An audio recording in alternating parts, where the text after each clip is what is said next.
Hi, everyone. After the test, I gave you a calendar, and on the back of the calendar was an algebra review worksheet, which I asked you to complete.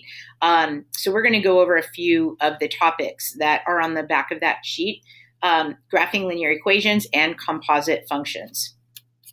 So the first thing, let's see here. So the first thing we're going to do is I'm going to talk about graphing equations in slope-intercept form. So slope-intercept form is, if you recall, is y equals your mx plus b, where m is your slope. And we call that's like the change in y over the change in x, which is basically your y sub 2 minus y sub 1 over x sub 2 minus x sub 1, which is basically the rise over the run. So that's your slope.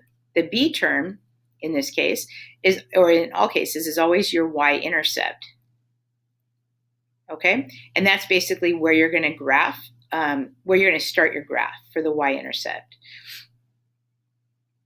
All right, so in this problem right here, we have 1/3 in front of our x term, just like this if it's solved for y. So we do know that m is equal to 1/3, that's our slope, and our y-intercept, which we're calling b, is 6. So we would start at 6 on the y-axis, this being the y-axis, at 6, and then from there, we would take care of our slope, which is the rise over the run. So we would move up 1 unit and over 3 and put our point, or we could go down 1 to the left 3, because you know that -1 over -3, meaning down 1 to the left 3, and 3 in the left negative direction, is also positive 1/3. So this graph would look something like this.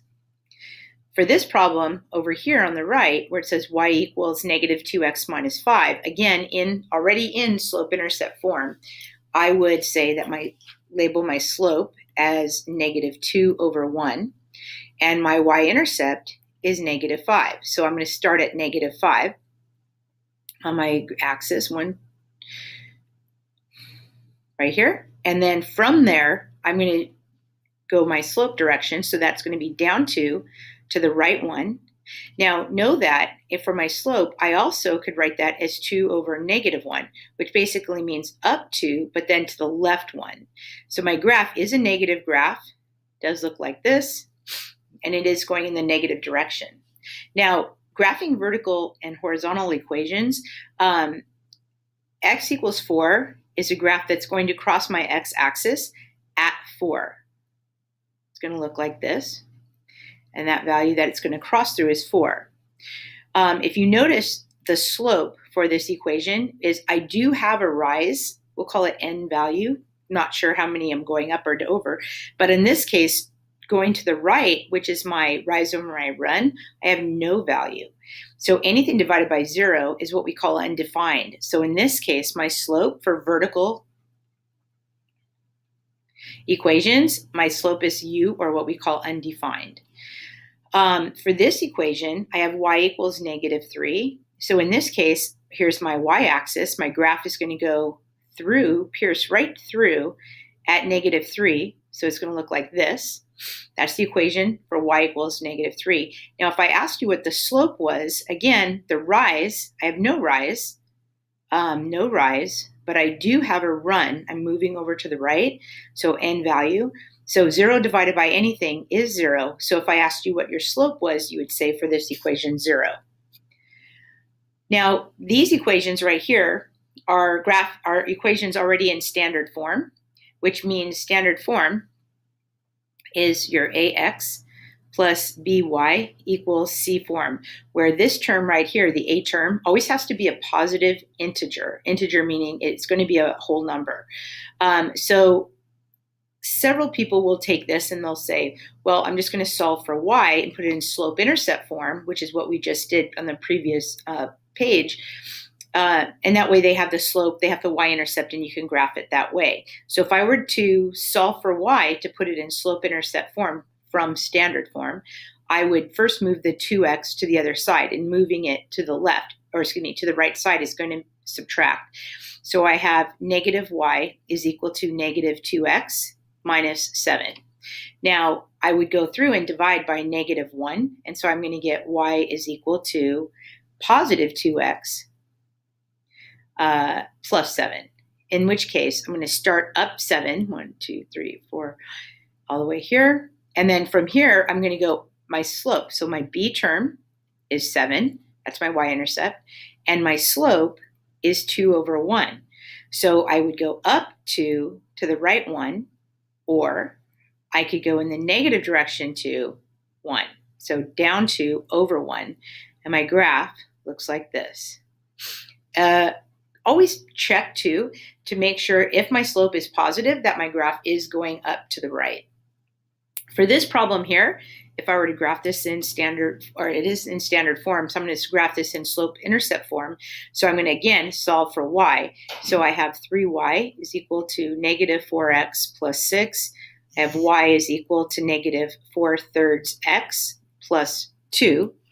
And in which case, my slope is negative 4/3 and my y-intercept is 2. So my slope, my y-intercept, I'm going to start at 2. From there, I'm going to go down 4 and over 3.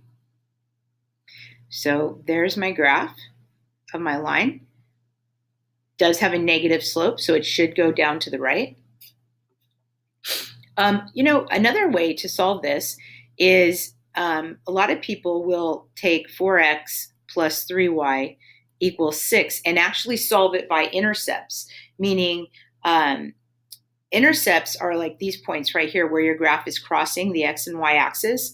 And so basically what I could do is whatever this point is, let's say right here, I could solve set. So to find the, hold on. So to find, let's say the y-intercept, we're going to set x equal to 0. So that would mean 4 times 0 plus 3y equals 6. So 3y equals 6. So y is equal to 2. So right here is my y-intercept at 2. To find the x-intercept, so to find the x-intercept, you would set y equal to 0. So I would go 4x plus 0 equals 6. Divide by 4, I get x equals 6 over 4.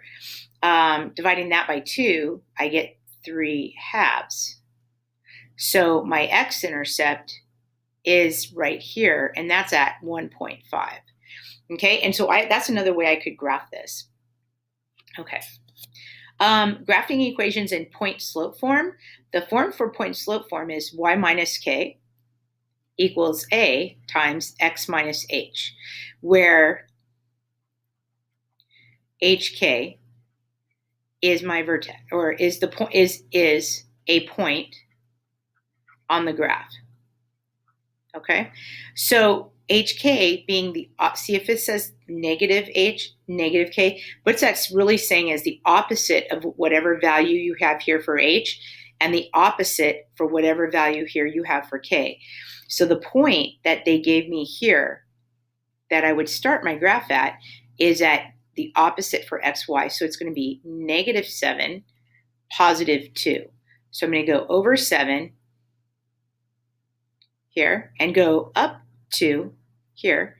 That's my point that they just gave me. My slope is the value right here in front of this quantity, and so my slope is 3 over 1.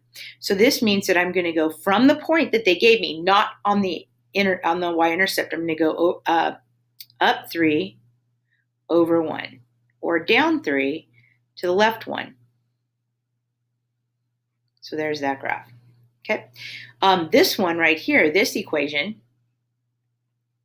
they gave me another point. This is in point-slope form. So the point that they gave me is 1, negative 5. Keep in mind that you always have to take the negative or the opposite of that value, because according to our formula, these are opposites, okay? And then my slope is negative 2 over 1. So I'm going to start at 1, negative 5. And then from there, I'm going to go down to, over to the right, or up to, over to the left. And then there's the equation for that line. Okay.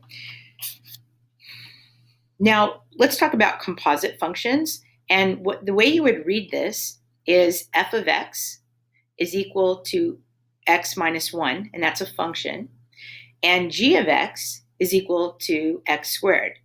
Now, what they're asking you to do is find different values here. And so if f of x equals x minus 1, and I want you to find f of 4, that means you're going to take 4 and plug it into the x value. So that means what we're going to have is, this being my f of x equation, 4 minus 1, which is 3. So f of 4 is 3. Now, these are a little bit more tricky because what this is asking you to do here is to plug a number in to one of the equations. Whereas in this equation here, it says g of f of x. For this equation right here, they're asking you to plug in the entire f of x equation into the x for g. So what that's really saying is if g, which is x squared, I'm going to take my f of x equation and plug it into that. So what that means is that my f of x equation, which is x minus 1, like that, is going to be, that's my new x term, squared. And so for this problem, I would just FOIL. So this is really x minus 1 times x minus 1, which is x squared minus 1, which is minus 2x, plus 1. And that is g of f of x, that whole thing. And you don't do anything with that. You just leave that alone. You don't have to factor that. We already know what it factors to be. This problem right here is a little bit different. This one is asking you to plug in the g equation into f.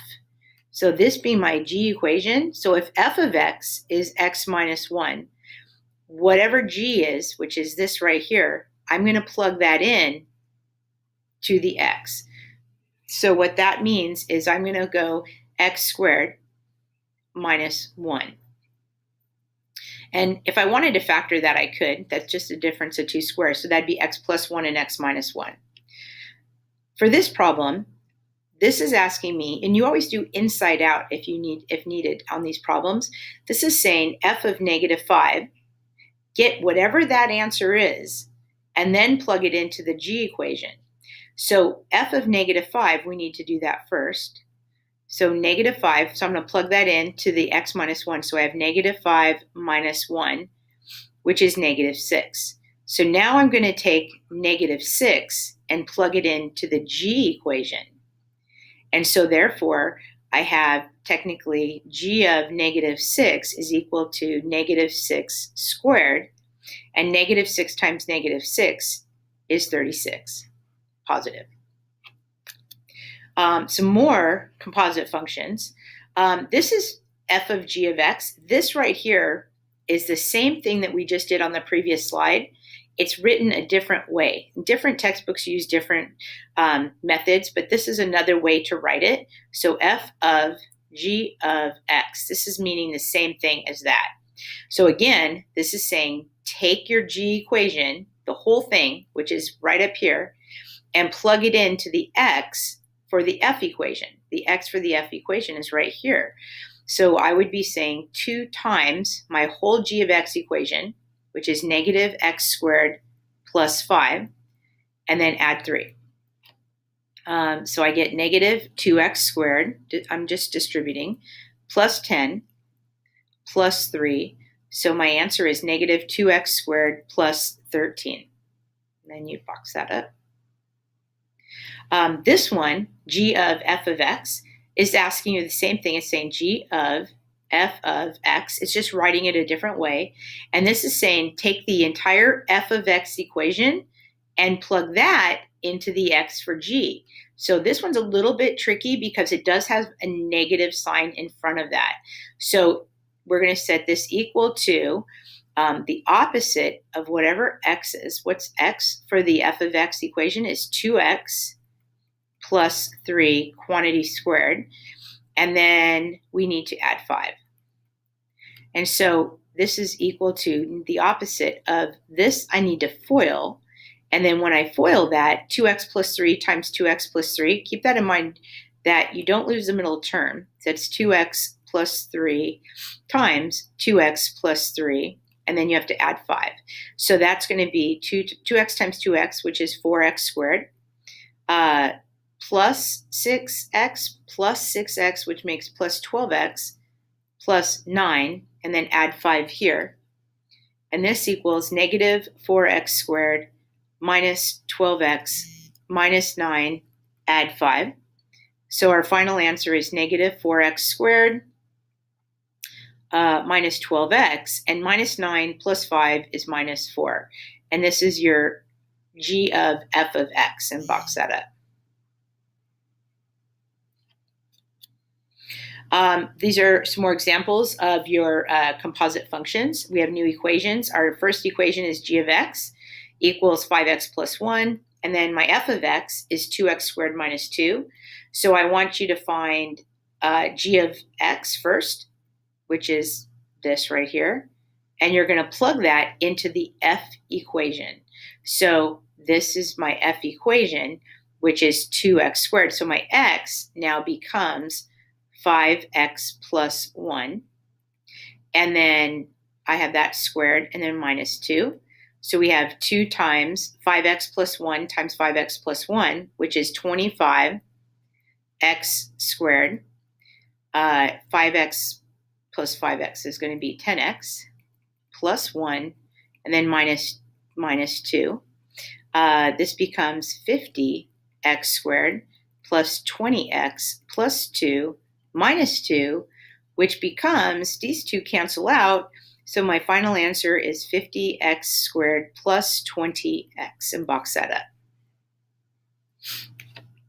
Now this one is saying take your f of x equation and plug it into the x for the g equation. So for this problem, my f of x is here. Okay, I'm going to plug that into this x right there. So my equation is going to be 5 times my x, which is my f of x. So 2x squared minus 2 plus 1. So that I just have to distribute. So that's going to be 10x squared minus 10, add 1. So 10x squared minus 9. And then this problem is asking me to plug 2 into f first. Always do the inside out. 2 first. So this is my f equation right here. Okay, so I'm going to plug 2 in there. So I have first, I'm just looking for f of 2. So that's going to be 2 times 2 squared minus 2.